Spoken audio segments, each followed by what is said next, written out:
The NFL Gambling Podcast on the Sports Gambling Podcast Network is brought to you by Shady Rays. SGPN is teaming up with Shady Rays for Shady May. Get 50% off your Shady Rays using promo code SGPN. Then go to sportsgamblingpodcast.com/shady for your chance to win $500. I'm just about that action, boss.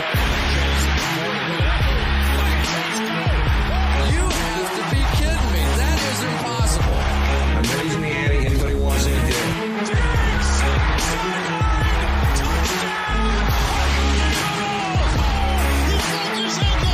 He is Houdini. Jordan Davis, dog. Jalen Hurts, dog. AJ Brown, dog. How many people want to eat a W tonight?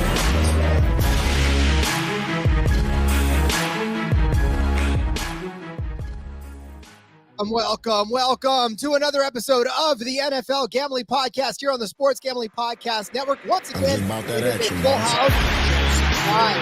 Why, StreamYard, you continue to do that to me? I didn't want you to loop that. You know, it's funny because every once in a while, technology just throws you for a gigantic loop, right? Like you get all into the mix, and then next thing you know, StreamYard's like, not so fast, my friend. We want to play the music again. So let's try this again. It is, of course, the NFL Gambling Podcast on the Sports Gambling Podcast Network. Full house again. No, we're good. Okay, we're clear. Ryan McIntyre, Justin Mark. We're here to talk NFL in the off season. We have got a very special futures episode for you today as we talk about the offensive and defensive rookies of the year, odds wides. We'll break them down, who we like, who we think is a good fit for it. You know, and looking at these odds already, it's clear that there's some favorites, but it doesn't feel like there's necessarily a runaway favorite in this mix. So it'll be fun to break it down with these guys. Gentlemen, how are we feeling now that things are settled down? Rookies, right, are now in camp. We're starting to see some actual stuff happening on the field. I mean, we're getting very, very close now to actual football here from the NFL. Yeah, and hey, we have the schedule coming out Thursday night, so tune back in at the end of the week. We'll give you the schedule release show, us three. Hey, Rod, you'd be proud of us. JMark and I last Friday were able to do the intro with the music on cue, no mistakes. It was a perfect Friday. So, hey, you know what? We were proud of ourselves going into the weekend, so we just wanted to let you know. Hey, I saw that, by the way, and I was very pleased and happy with it. I thought, man, and then here I go and screw it up. You know, I've been sitting in this chair forever. I screwed up. So props to you guys. You guys don't need me, so maybe I'll just go. Good night, everybody. The difference is we started with the X-Files music. Maybe that's what threw you. You needed the X-Files music to start. That's exactly what I needed. But, all right. So anyways, yeah, Justin, we were just talking about it just a brief second ago as far as everything going on. Obviously, we heavily followed XFL, USFL, all that stuff. But now it seems like now that the NFL is back, a lot of that stuff's going to have to take a back seat, especially as we start talking about rookies. And, I mean, you've got your fantasy football podcast cooking right now and lots to talk about there. So busy time for you. But how are you feeling about this rookie crop? This is going to be a fun rookie crop to watch, or is this going to be one where we're waiting for next year to cheer on some of the people that get drafted next year? No, I like a lot of the guys. I like a lot of their landing spots. I mean, some were head scratchers, of course. We have that every year, right? But I think there are some guys that landed in the perfect spot that they're going to really be able to make some noise right away. Ryan, what about you? I agree with JMark. I like a lot of the fits. There were a couple reaches, but I mean, we still don't know. It's hard to evaluate the draft until you get 3 years down the road. JMark and I joked like we should go back and do a grading each draft for each team 3 years ago, the 2020 draft or the 2019 draft, and give out realistic grades based off of. I mean, we only saw, I think it was 12 guys get their fifth-year option picked up.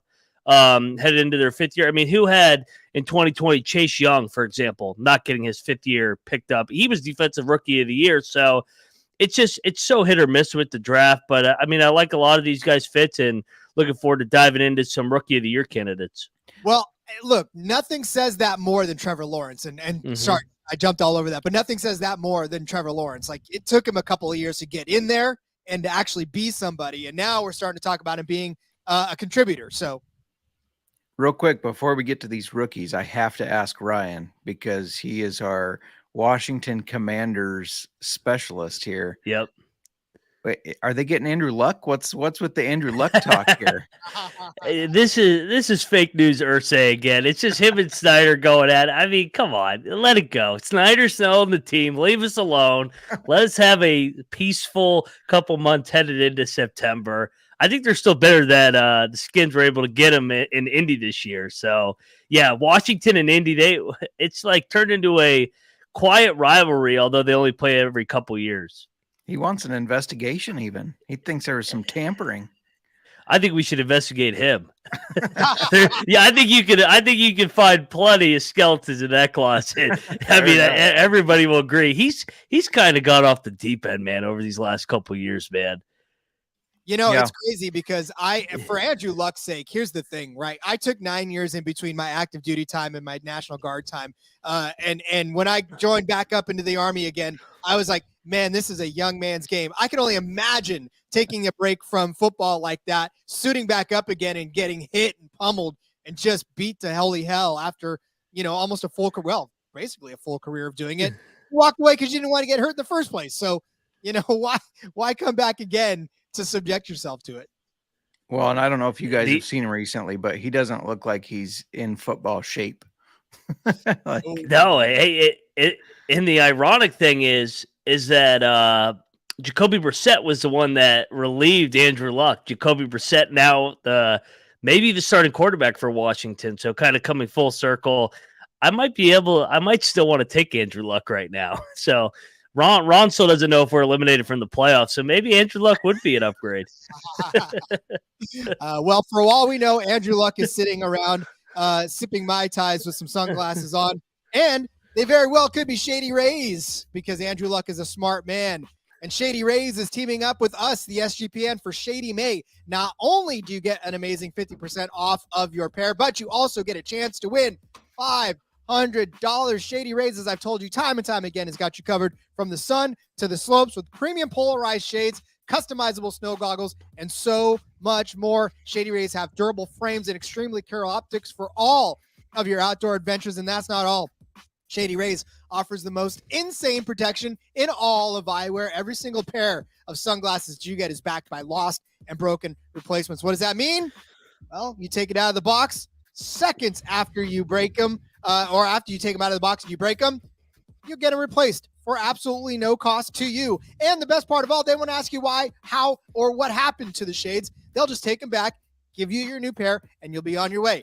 Break those, maybe they ask a question, but probably not. They just want you to have your fresh pair of Shady Rays on. Got your back, buddies. And if you don't like them for whatever reason, not judging, but you can exchange them for a brand new pair or return them for free within 30 days. There's no risk when you go to Shady Rays and shop at Shady Rays because they always got your back. Go to ShadyRays.com. Use the promo code SGPN for 50% off 2 or more pairs of polarized sunglasses. Then go take that receipt to sportsgamblingpodcast.com/shady for your chance to win the $500 Shady May contest. All right, so I am fervently waiting. I want to get my Shady Rays so I can win that $500. So I can go buy more Shady Rays. It's a tongue twister. I always want to. I'm probably from now on, as long as Shady Rays is our sponsor, going to go back and say they're Shady Mays. So thanks, thanks. All right, so we have got some obviously rookie landing spots. I feel like now's a good time to start digging in to these rookie of the year odds. Getting these right now, and if you have better odds on better books, let me know because I'm pulling these from DraftKings. At the top, no surprise, Bijan Robinson and Bryce Young are the two top dogs in this at plus 300. Plus 475. I bring this up because the next one is a pretty steep drop at plus 650. We'll talk about him in a second. But does it surprise you that these two are on the top of the board? And do the odds surprise you, really? No, because, and I think we talk about this every time we talk about awards, is these are such narrative-driven awards that are given out. Who's got the best storyline, especially with like comeback player of the year, but even with the rookie of the year. I think you look at Bijan Robinson in Atlanta and Bryce Young in Carolina, you see a division that's winnable in their rookie season. So if you always get that extra bump, I think if you can get a team that was picking in the top 5 or 10 to the playoffs in their rookie year, I think Bryce Young, I've already talked about how bullish I am on the Carolina Panthers headed into this next year under Frank Reich, who's had success with multiple quarterbacks, Carson Wentz, Phillip Rivers, you name it. And so you get Bryce Young in his rookie year. I think he's a good candidate. We know Bijan Robinson's going to get a big workload with Atlanta with Arthur Smith because they want to run this shit out of the ball. So, I think these guys are well-deserved heavy favorites, in my opinion. Yeah, I mean, I completely understand why they're the favorites. But just to zig a little bit, they're not my favorites. I would not be placing on my struggle with Bijan is, they got Tyler Allgeier, they got Caleb Huntley, they got Cordarrelle Patterson. I think all those guys are going to contribute in the run game. Even if Bijan leads them, I think that there's probably going to be a lot to go around there, a lot of mouths to feed. And then Bryce Young, from the very beginning, I said, I think he's too small. I don't know if he makes it the full season. They've also came out and said he's not their starter. Now, I think that's just talk. I think he will be their starter, but they said for right now, he's not the starter. So we'll see on that. But those two are not the ones that I'm going to put my bankroll towards. I'll just say that. It's been a long time since we've been excited for an Atlanta running game, I think, really. You know what I'm saying? Like, back in the days of the Dirty Birds when they had a good running game back there, it just doesn't seem like it's that same. And Desmond Ridder, I'm not sure that he can support a running back that's going to be in contention for Rookie of the Year. And then as far as, Young, it's the Panthers still. Like, I mean, you cut it any other way you want it. It's still the Panthers. And I know that they've got a pretty stocked team now. I know that they're making a charge, but I mean, listen, the last time we've seen a rookie come in and completely tear it up is Brock Purdy last year. I mean, so I'm not. To me, these nice high 49er picks, plug. Hey, I had it. I mean, Mr. Irrelevant no longer is Mr. Irrelevant. He's That's actually right. a source of controversy in this. But again, I just don't know that he can make the sudden impact that's needed to win a Rookie of the Year. So these top two favorites, I think you guys are absolutely dead on. As I don't know that I'm touching them, even at plus. I mean, obviously they're going to be plus odds because that's the way these awards work. But I don't think the price is right for me to sink a season's long worth of investment into those two guys, knowing the situations they're going into. Yeah, and like I said, I don't think Bryce Young is the guy. I'm gonna stick on that hill because I've said it from the very beginning. So I'm going to continue to stand on it. I think the Panthers, maybe they have a shot. I still think this is the Saints division, but the Panthers were kind of in the mix last year after they traded Christian McCaffrey. So adding Bryce Young and some of the pieces, but also you got to, in my opinion, their running game should be on par with Miles Sanders. I think he'll be able to maintain that, but they lost DJ Moore, who, even though he had a bit of a down year last year with 800 and some yards, that's a big piece of their offense that the defense focused on. And I think that's going to be difficult to kind of balance again, because now you don't have a wide receiver one, in my opinion, that the defense is going to be focused on. So everybody's going to be covered a little bit better.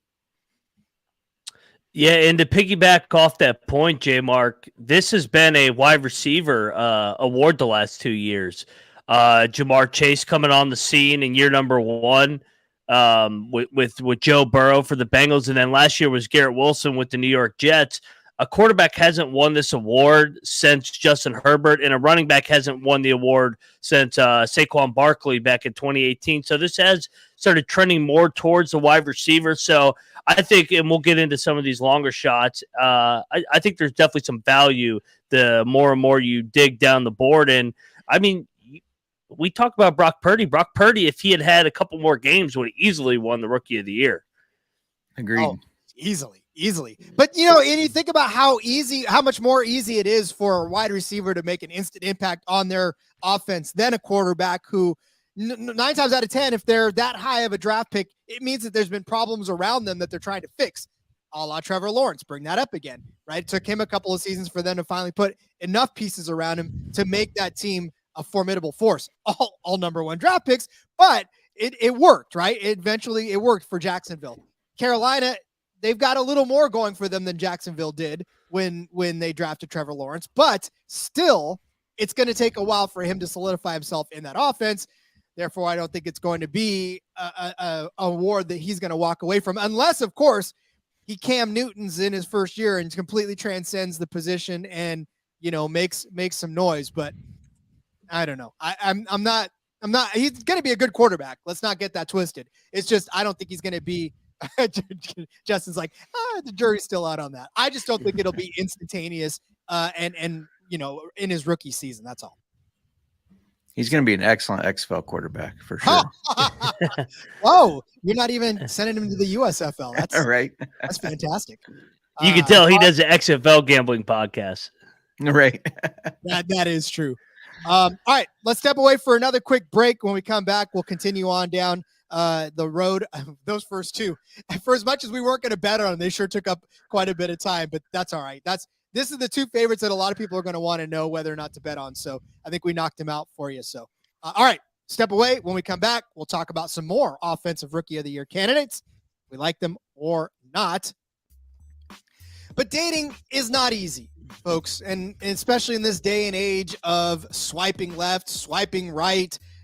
Nobody really has a grasp on that anymore. It's just you swipe and you hope. Well, guess what? Those days are over because Talkify has got you covered. It is the country's #1 modern matchmaking service. It's designed to help you achieve your relationship success, not just the hook, the relationship. We want the long haul for you. Talkify does too. Their trusted compatibility specialist hand select successful and compelling candidates so you can date consciously and productively. Don't waste your time. Go to Talkify. Here's how it works. Talkify matchmakers meet with you to learn about what you're looking for in a partner. Then they'll select and screen potential match candidates for you. No swiping, man. They do it right for you. Doing background checks. Don't you wish you want to do those? Video interviews. They'll ask the tough questions for you, too, that are too awkward to ask on a first date. Think of the most awkward question you can ask. I'm not going to. You do it. They'll ask it for you. From there, Matchmaker plans your date and introductions. They handle the communication for you, creating a safe and stress-free dating experience. Talkify is committed to finding your match. 80% of clients meet their person within the first 12 matches. You ain't got to wait around a whole year's worth of people crammed into a couple of months. You'll find them right now. Talkify is offering our listeners 20% off when you become a client at Talkify.com/SGPN. That's TAWKIFY.com/SGPN for 20% off when you become a client. Talkify.com/SGPN. Whew. Very glad that I don't have to go through that anymore. Swiping gives me complete and total anxiety. So never had to do it. Talkify makes sure you don't have to do it. So, all right, guys that don't have to worry about swiping either. We're coming up on the next set of folks, and I'll list them out here in, these next two quarterbacks. And I don't think we need to spend too long on either one of these either, because it's Anthony Richardson at plus 650, CJ Stroud at plus 700. Much like Bryce Young, I don't think either one of these warrants betting on. I know Richardson for the Colts, I mean, he may not start. Like, he's one that may not start, right? I know they have high hopes for him, but I don't know. He's still a guy that I don't think may even see start or start the whole season. You know what I'm saying? So I'm definitely staying away from him. And then, of course, CJ Stroud, another one of those ones that a lot of people were betting on high. Still don't think, if we don't think Bryce Young is going to make an impact, I don't think CJ Stroud is going to make an impact right away. So, guys, what are you guys thinking on this one? Yeah, I think Richardson might get the Trey Lance treatment. He may sit out his rookie year, or he may sit out the first 10 to 12 games and they play him late. But I don't see him playing for quite a while. He's a development guy. I know Stryker comes over from Philadelphia, but I still just don't see it. So, in terms of Stroud, I mean, he's intriguing because I think that they think that they're better than maybe the general public does. And they said that with the way that they traded up for gone their first round pick of next year. But I don't know, man. They lack weapons there in Houston. So I'm staying away from these quarterbacks. The only one that, like I said, that I would maybe consider is Bryce Young. But that's why his odds are so much shorter than the other ones. But definitely not Anthony Richardson.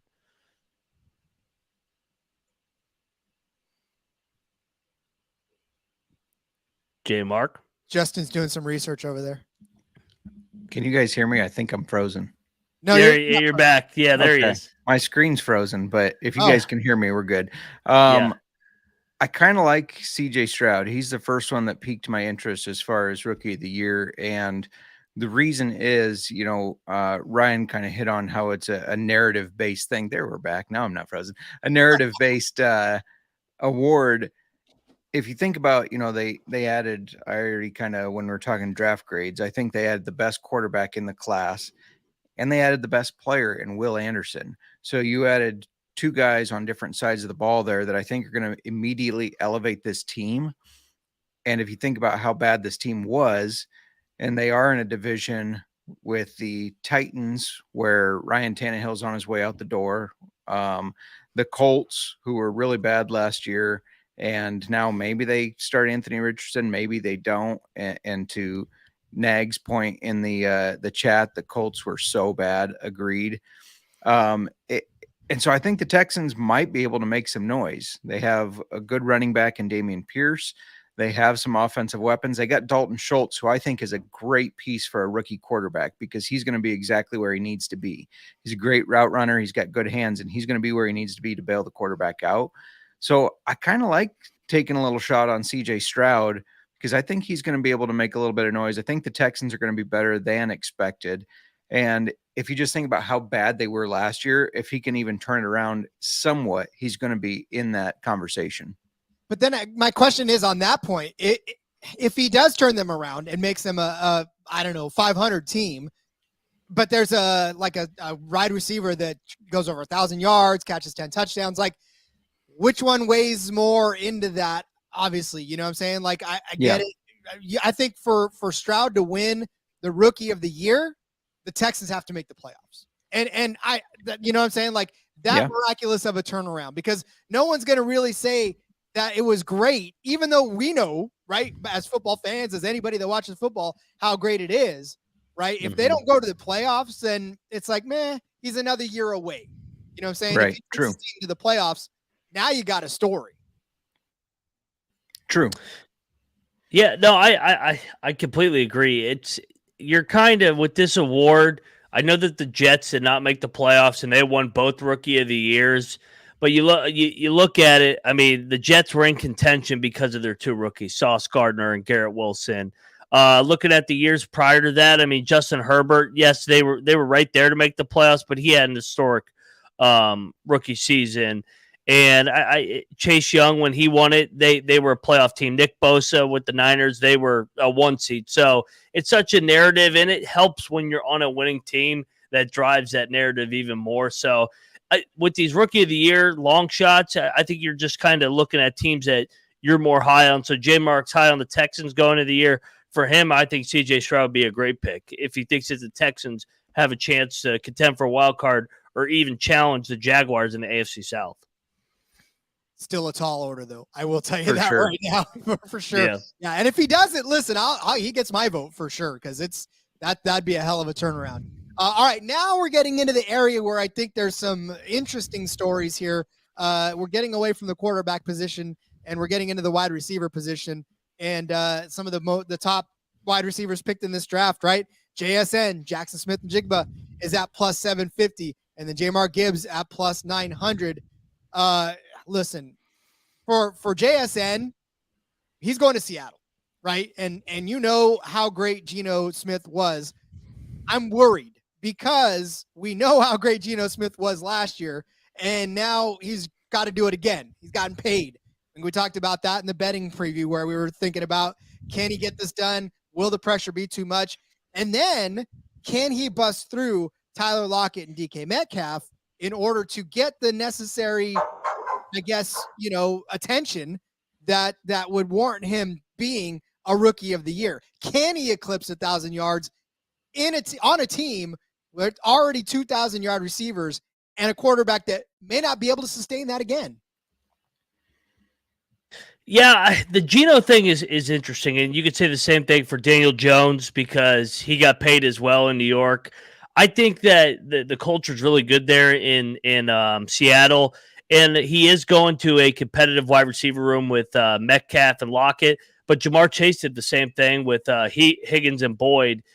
I'm not saying that Geno Smith is Joe Burrow, but I think Geno Smith, when you put good players around him, it just elevates his game even more, in my opinion. Now, if you put bad players, I know that's a generic thing, but like just with the way that they're able to protect for him, run the ball, and invest in their offensive line this offseason, I think I like Smith going there, but I don't know if I would take it at that price. I like a couple other wide receivers more. Yeah, I do too. And I get what you're saying. He's not Patrick Mahomes, right? Patrick Mahomes, it seems like no matter who his receivers are, he's still good. I get that Geno's not that way. And I agree with you, Rod, that, you got DK Metcalf and Tyler Lockett that are very established there, that it's going to be hard. Even if he does contribute, it's going to be hard to put up numbers that weren't rookie of the year numbers, right? So I agree with that. And they drafted another running back, even though they had a very successful running back room, they're set up to run the ball a lot too. So Jahmyr Gibbs, I just can't bet on a Lions player. It's interesting how this will, because, they traded Swift. They didn't re-sign Williams. I'm curious if Jahmyr Gibbs kind of falls in that Swift role or that Williams role or somewhere in between, because Williams had more fantasy points than Swift did, basically because of the touchdowns. And David Montgomery is still a good running back. Despite, the Bears didn't re-sign him. I wish they would have, but he's still a really good running back. He can catch the ball as well. I know Gibbs is probably a better natural running back receiver, but just something about, not to mention that offense throws ball a lot too. I don't have a lot of confidence putting any money on Gibbs or JSN personally. I'm not on the Gibbs train at all for this either. I said you can make a case for it because Lions running backs, you want to say that they're going to be good, but who knows? So yeah. And then just to get back one more time to JSN, you're right, Justin. I was going to make that same point too, is that they still want to run the ball.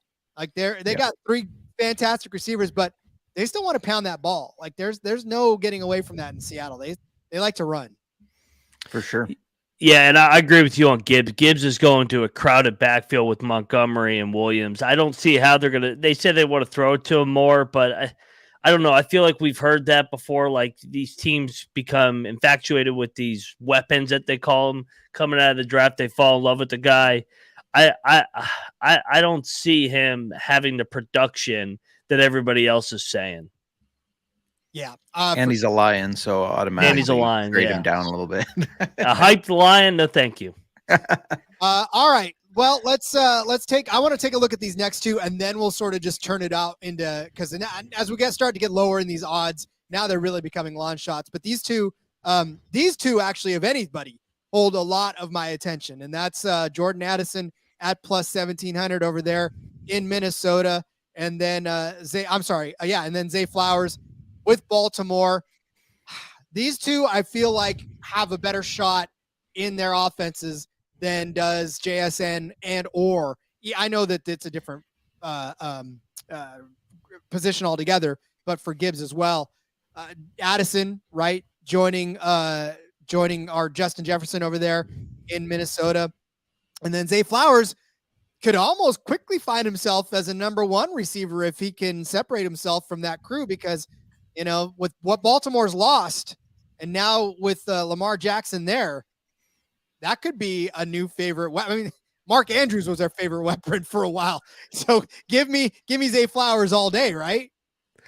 Yeah, I'm higher on Addison because I trust the offense more with Kevin O'Connell airing the ball out. Justin Jefferson is going to face every double and triple team ever created this year, so it opens up single coverage on the backside for Addison. I'm not sold that the Ravens are going to throw the ball as much as they're saying they're going to throw the ball. I think that they're just saying that to appease Lamar and basically kiss his ass and make him happy so that he comes back. So I don't know. And then Zay Flowers is also playing with Odell Beckham, who's going to demand targets as well. Demand or will he get? That's the question. That is a good question. I like another receiver better than both of these guys. I like Quentin Johnson with the Chargers. I think he goes to a Chargers offense that's going to throw the ball even more.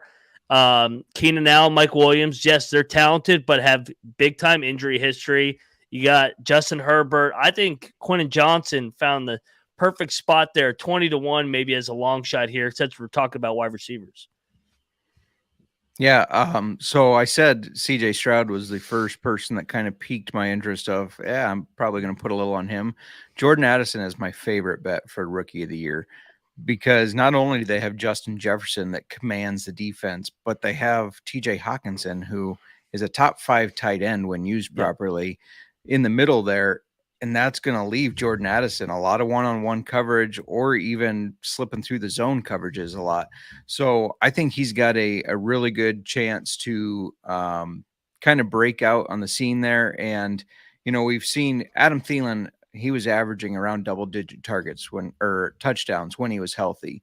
So I think we could see at least 10 touchdowns out of Jordan Addison, plus 800, 1,000. It wouldn't surprise me if he goes over 1,000 yards. So I really like him as my rookie of the year. My long shot one, since you brought in a long shot, 28-1, Jalen Hyatt. I know everybody's like the Giants, but Dan Jones is pretty good. Excuse me. And I think they need receivers, and this is going to be the guy that fills that receiver room for them. So I think he could be a sneaky pick. It's funny. We're putting our hopes and prayers on Kirk Cousins to produce an offensive rookie of the year. But listen, I mean, he did Justin Jefferson, right? I mean, as far as not rookie of the year, but a very fantastic wide receiver right out of the box. So I can't necessarily fault him for that. And really looking at it, it is my favorite pick too. Just like that's why I was hyping it up a little bit more. I feel like that's the one that's got legs on it. I don't have a long shot. I honestly, once you start getting past those guys, right, it's sort of just a crapshoot. Hendon Hooker at plus 3,000. You're like, what? No, that's a name you recognize. You won't be betting on it. So, all these names down here are going to be backup quarterbacks or whatever. So I think I'm okay to let it lie. Ryan, you got another one? Well, I was just going to piggyback off the Addison because I do like that one. And if you like that one, what will make you feel better is Thielen is no longer a Minnesota Viking. He's in Carolina. So once upon a time in 2020, Jefferson kind of slid into that number 2 role that Addison is with Thielen when he was in his prime. Jefferson had 1,400 yards, almost 100 catches his rookie year. So Kirk will throw the ball to these talented rookie receivers. If I want to give out a super, super long shot, fun one to do, if you want a Brock Purdy angle, I think you look at Stetson Bennett with the Rams. Matt Stafford's got the injury history. If we know that the Rams have a talented roster, Sean McVay is good with quarterbacks. If you like Stetson Bennett to maybe have a chance to take over the Rams and go on a Brock Purdy rookie-like run, he's 100-1. So I'll give out that one as my long shot. That's funny. I like it because I like Stetson Bennett. I think he showed a lot of improvement in his 18 years of college. But I have a friend who is a very, very big Georgia fan who thought the Rams were an excellent place because Stetson Bennett will sit there as a backup for 3 or 4 years and then go to run a successful car dealership in Georgia. So that's his faith in his former quarterback. We'll see though. Hater. Right. Hey, JMark, do you like what about Deuce Vaughn? I'm seeing him 75-1 with Dallas. I just think he's too small to make that big of an impact. Do I think he's going to be a good piece on the field? Yes. But do I think it's going to be big enough to like do rookie of the year? No, I just think he's too little. If you're going to throw a dart on a running back, I really like Devin Achane in Miami. I think he landed in a good spot there where, he's playing with other running backs who are injured often in Mostert and Wilson, right? Jeff Wilson. Is that who else they got? The Yep. former 49ers running back room, basically. The Shanahan's. Yeah, those guys get injured a lot. So a chain could step in there and really take over that running back room. And the Dolphins, I mean, they were pretty decent last year. So I could see them using him well and him getting a shot at being considered for this. Well, I mean, again, I think we just basically hit everybody that could be hit at this point. Go down the list for yourself. If there's any names that we left out, you can always tell us in the chat too who you're looking at. We'd love to hear from you as far as who you think should be Offensive Rookie of the Year. But I think that very well covers this one, and we can move on to the defensive side of the ball. Step away one more time, and thank you very much out there for those of you who are watching live on YouTube as you just watch Ryan's camera just go completely dark. If you're listening OG, you don't know that. Maybe you should head over to the NFL Gambling Podcast on YouTube where you can see all of our episodes as well. And then, of course, join us when we go live and chat and talk with us and have some fun as we break down all of these off-season things that we're talking about. Make sure you make sure you subscribe, ring the bell, and let us know exactly, or so you know exactly when we're about to go live again. So once again, thank you. Thank you very much. Continue to do all the things that make it possible for us to continue to stay on YouTube. All right. It is, of course, the defensive side of the ball. I know as fantasy football players, we tend to get super excited about offense and then forget about defense, but there's two sides of the ball, or three, I guess, if you count special teams, right? Yeah, we need Gary on for this. He's the defensive guru, the IDP guy for sure. Yep. But I think we'll do it some justice. We've all seen enough of these guys over the last few weeks to know who we think are the favorites. And right now, the books pretty much have some clear favorites. You want to talk about the jump between the favorites in the offensive side? This one is a cliff. It's Will Anderson Jr. at plus 350. The next favorite there is Jalen Carter at plus 700. Will Anderson, I mean, we know that Houston has historically had good defense, right? And good defensive ends, right? I mean, JJ Watt, that was a name back there. So I guess what the books are feeling like is if this is another coming of a JJ Watt-esque player in Dallas or in Houston, and is worthy enough to be the defensive rookie of the year. But I ask you, is it warranted? And do you think he does this at plus 350? I'm back, by the way. I don't know what happened to my Wi-Fi. My Wi-Fi screened up there, and I froze, and my camera went out. So, yeah, he's definitely the favorite. I think that's why they traded up. You could argue he's the best player in the draft. Looking at some of the past winners of this award, I mean, you look at it, you got Micah Parsons 2 years ago, Chase Young, Nick Bosa, Joey Bosa. This primarily has been a pass rusher award. I know Sauce Gardner, you sprinkle him in, and Marcus Lattimore back in 2017, but I think people love sacks. That number kind of gets thrown around more than maybe it should. And also, if your guy does win Defensive Rookie of the Year, that doesn't mean he's a franchise player, because my guy won Defensive Rookie of the Year, and he hasn't played a game since, I don't think. I'm not bitter or anything. Right? Yeah, I mean, I like Will Anderson, and I think he's in a good spot there where he's going to really start to command some attention. I don't know if I like him at plus 350, though. I would like longer odds for an award that really, I mean, it's a crapshoot right now, right? We don't know how people are going to perform. So plus 350 to tie up my money all year, I'm not really digging that. Jalen Carter, I think, is in a good spot. I just don't know how much of an impact he's going to make as far as statistics. I think he'll make an impact on the field, but I don't know if that carries over to statistics necessarily. So I'm kind of out on both these guys. And really think about it this way too. We talked about how difficult it is sometimes for a quarterback drafted high up in the ranks to make an impact instantly. Same can be said about these defensive guys too, because again, a lot of times defense is not a side of the ball where you just immediately start. Like rookies don't necessarily immediately start, right? Maybe if they're drafted this high, you probably will see Will Anderson out there because obviously the Texans need a pretty good, a pretty solid answer defensively for their troubles. But Jalen Carter, he just went to an Eagles team that, is the best in the NFC. So I don't know how much they actually need him to produce, right? He may not even start week 1. He may not even start until halfway through the season. And, he'll probably get some spot starts here and there, but he's got to make a huge impact on his team if he wants to be considered. Whereas Anderson probably will get there from day one, probably will play more snaps. And obviously I think that's why the books have him heavily favored here, is because out of all of everybody that's on this list, he's probably the one that can make an instant impact. Yeah, and you wonder if the playing time for Jalen Carter will be completely there. They have the depth already on the defensive line in Philadelphia, so they got plenty of bodies. I'm with you. I don't like Jalen Carter. He also has the offseason or off the field issues still going on that kind of made him drop in the draft. So who knows where he'll be between now and September. Will Anderson, I wish I was getting a little bit longer odds. I probably would give that one out just because I think he's by far the best pass rusher. But I do like another pass rusher that we'll touch on here in a minute. Yeah, well then let's get to a couple of those guys.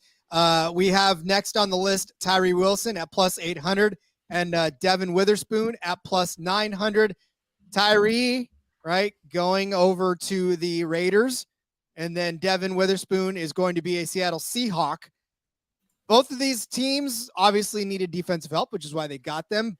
But which one of these two is even worth the price at plus 800 or plus 900? I think both are going to good situations because Wilson's going to team up with Max Crosby, and he'll get single coverage all year. So I probably would give him out to win Rookie of the Year if he, as an immediate impact guy, teaming up with Crosby. Witherspoon's also going to a good situation because he's going to team up with last year's rookie who almost won Rookie of the Year, Tariq Woolen. So, I mean, both going to good situations where they can be an immediate impact guy, but I really like Tyree Wilson. He was the guy I teased, 8-1 or 9-1, whatever it is. Yeah, I would pick him if I was more confident about that foot injury that everybody in the draft was worried about. A lot of the scouts were worried about his foot injury. Now, obviously, the Raiders, I'm sure they did their due diligence and said, nah, he's good to go. But it is the Raiders, so I guess we'll see. I was going to say, you're giving them a lot of credit there. Right.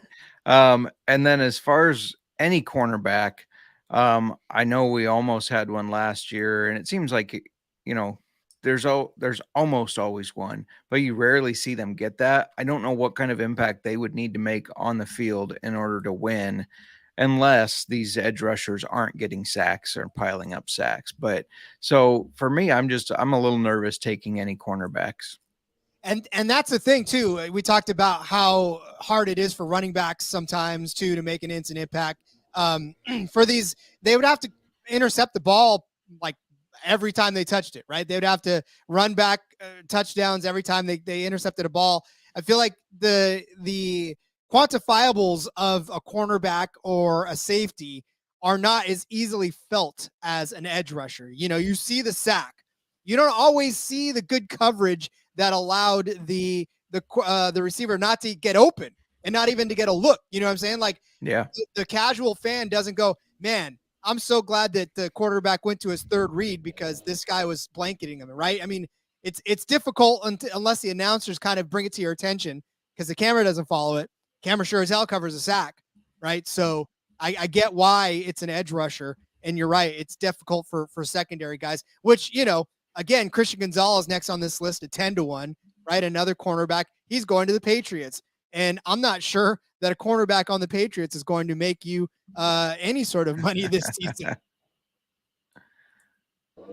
Yeah, no, it's going to be interesting because Gonzalez fell in the draft. He was everybody thought maybe a top 5 pick, kind of slid, maybe because he was on the softer side of things playing in the Pac-12 at Oregon.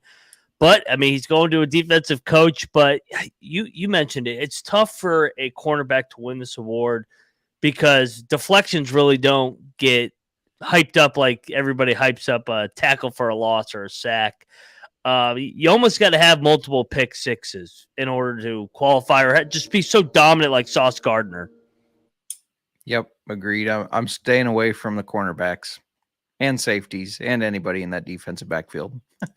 I mean, I'm right there with you in this one as well. All right, just to get hype, buddy, it's your boy, Lucas Van Ness, the linebacker out of Iowa, who will now find himself with the Green Bay Packers. You hate it, but you love it at the same time because it's an Iowa man playing in the NFC North.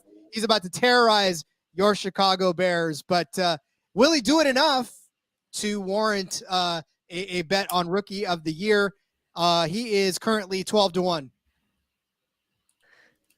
What do you think, JMark? I'll let you take this one. This is your guy, Iowa, playing for the Packers. I mean, hitting you on both sides, like pulling at your heart right here. Right? I know. I want to root for him, but I don't. Absolutely. He's definitely a beast. And if the Iowa Hawkeyes have one thing going for them, it's defense. I mean, you don't want any of their offensive players really, except maybe a tight end here and there, but their defense is very good. And I think Lucas Van Ness is going to be very good for them. I don't know if it's going to all put onto paper this year, though. I think he's a year or two out from being a dominant edge rusher, and I actually think they went a little early on him, to be honest. But that's just my opinion. He's a great player. I just think he's going to need a little bit more time at the pro level before he's your every down starter, sacking quarterbacks for 15 to 20 times. Did they draft him to mess with you? I think so. I think that's what it is. I like the value. Green Bay's good defensively. I know that they lost Rodgers, which JMark is so smiling about. But I mean, I think the strength of this team, if they're going to be competitive at all and contend in the NFC North, is they got to be really dominant defensively. And a guy like Van Ness has to come onto the rookie scene and contribute right away. I see the phone call right now. Let's see. The Green Bay Packers. Is it Iowa guy? Yeah, grab him. We just want to piss off JMark. We know he's been scouting. We know. Yep, take him. That's right. JMark turned off his TV after that pick. threw the foam brick at it after that. All right, well, let's move on to the next guy on the list, which is your guy right now, Ryan. That's Emmanuel Forbes, playing for the Washington Commanders in at 14-1. I mean, we just talked about cornerbacks, probably tough even on a Washington Commanders team that needs them to be a standout rookie, right? He would be the one guy, like, kind of that fits the bill with DBs winning the award because he led the country in pick sixes at Mississippi State. So maybe he's able to slide into a good defense. They were a top 5, top 10 defense last year, but they just couldn't take away the ball. So in comes Forbes, skinny guy. Maybe he has a Diggs-like impact, and he has a couple pick sixes. That's the only route. So I'll give him out as my long shot. Yeah, let's go. Some wishful thinking happening over there. Yeah, I'm talking it into existence. Right. Yeah, I could see it happening. I'm sticking on my stance of no cornerbacks, no defensive backfield. I just think it's going to be too difficult for them to win this award. Yep, I concur. And again, the books do too, right? I mean, it's sitting down at 14-1, and we're down at 14-1 right now. So I guess really now we're just starting to talk long shots for sure. So out of all of the rest of the guys, because I don't feel like there's any need to go down bit by bit, is there anybody else on this list that you have circled as somebody you have been keeping your eye on at the odds that you like the best? Because like I said, when you get down into it, you're starting to see a lot of longer shots. Mazzie Smith at plus 3,500. Anyone? Yes? No? Maybe a Joey Porter Jr. Talking about how these are narrative awards. Joey Porter Jr.'s son or Joey Porter Sr.'s son. Joey Porter Jr. is the player now. It's a narrative if he goes into a Steeler situation where they're in the playoffs and he has a great rookie year, has some interceptions, maybe a couple pick sixes, maybe that narrative pushes him over the top. I don't know. At 25-1, I'll take a stab. Yeah, for me, I wanted to say Jack Campbell, but he went to the Lions. I'm not betting on a hyped Lions player. He's a very good linebacker who I think can become a true sideline to sideline guy and kind of start to take over the game if he develops well at this next level. But a guy I really like is Will McDonald. I guess we'll switch Iowa teams to Iowa State. Will McDonald, he landed on the Jets, And the Jets, they had a good defense, and they especially had a good defense in their defensive backfield, which means the quarterback has to hold the ball longer. So I could see him using that to his gain, where he will beat the offensive lineman and get some sacks on the quarterback. And I think with this this Jets team that is going to be different and better, the defense won't be on the field all the time like last year because, well, they hope anyways, because they have Aaron Rodgers, who they hope is their savior, of course. So I think Will McDonald is going to do all right. I think he's going to fit right in on that defense, and I think he's going to be the one that kind of starts to stand out as far as able to get sacks while those cornerbacks are covering guys. I'll go with you, Ryan, on the Joey Porter Jr. It's like I talk for That a guy. living. That guy, that Steelers guy that played a long time ago, or at least his dad did.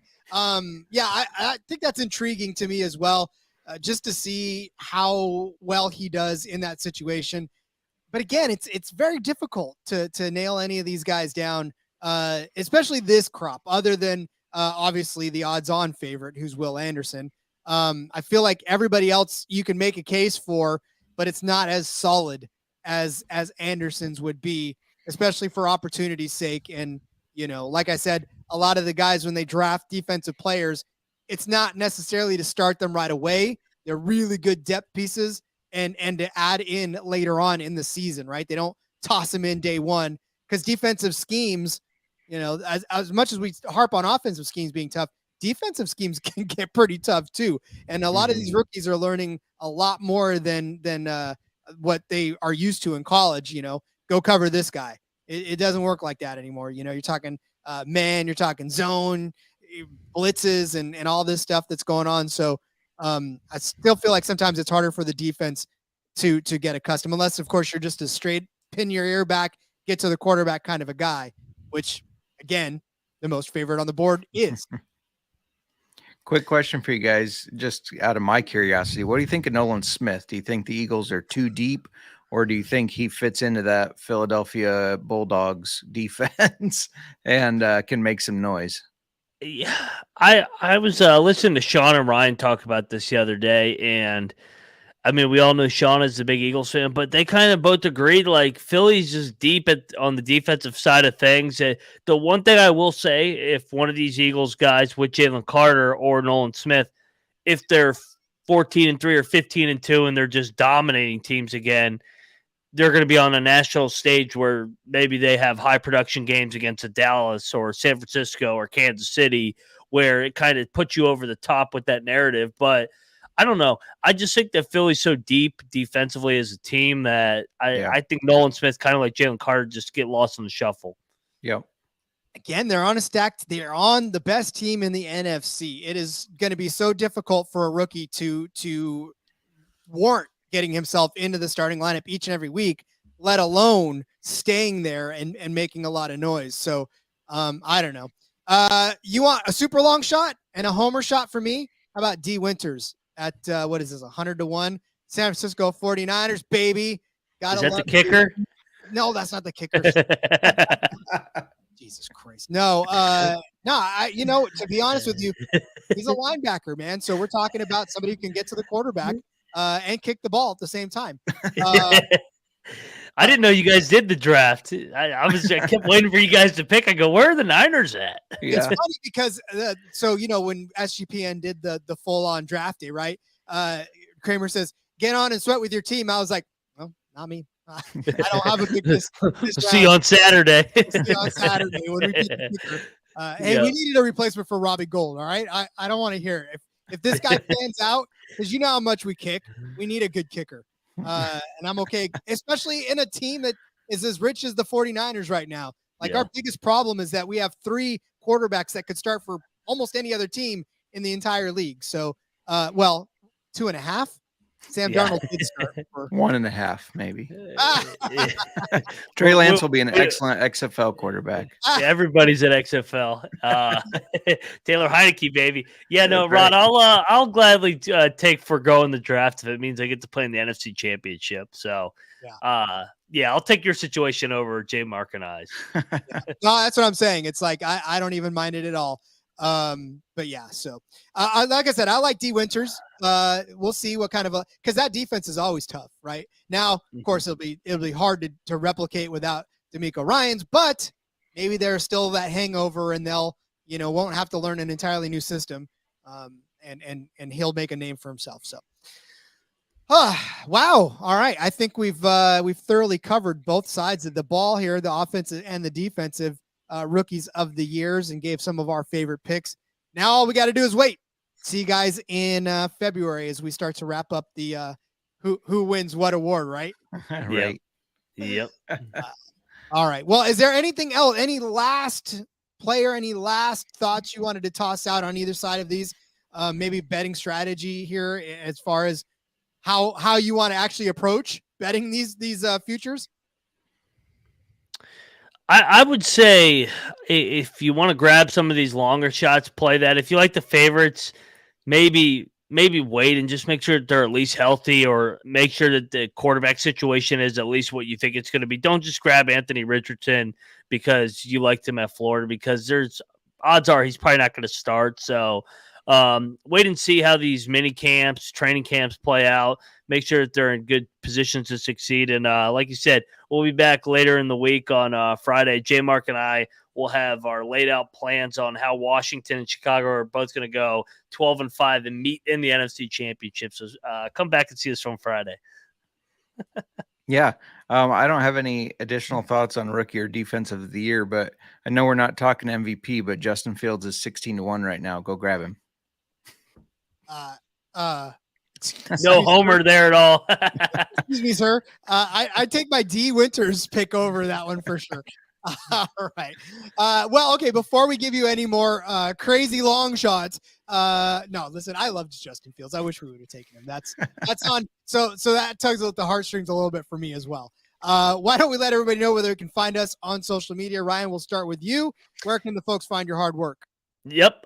For the Twitter crowd at Moneyline_Mac, go check us out on the college basketball experience. A lot of portal action going on, so never stops. Yeah, and find me at JMark Football, and find me on Old Fashioned Football. We're going to start breaking down each division fantasy football wise. So come see who we think. We're doing NFC North tonight because it's the best division, or at least the one we know the best. So come see who we think the top running back, top wide receiver, tight end. We know who the top quarterback in that division is. But yeah, check it out. Aaron Rodgers? No more. He was last in the division last year, fantasy football points wise. So Jordan Ta'amu, what? No. Have Sam Alcho back on for that episode. Right, that'd be good. That'd be fun.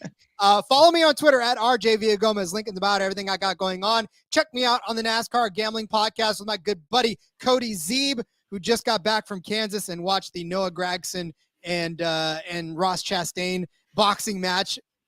He got front row seats to that. Fantastic. I'll be going to Sonoma here pretty soon, so gonna have some fun doing that. So keep an eye on us there. Of course, catch me on the NFL Gambling Podcast as well, folks. That'll be it for this week. Well, today. This not the one I want to push. I want to push this one. That's better. I'm out of practice. Friday I'll be better. We'll see you then. Until next time, let it ride.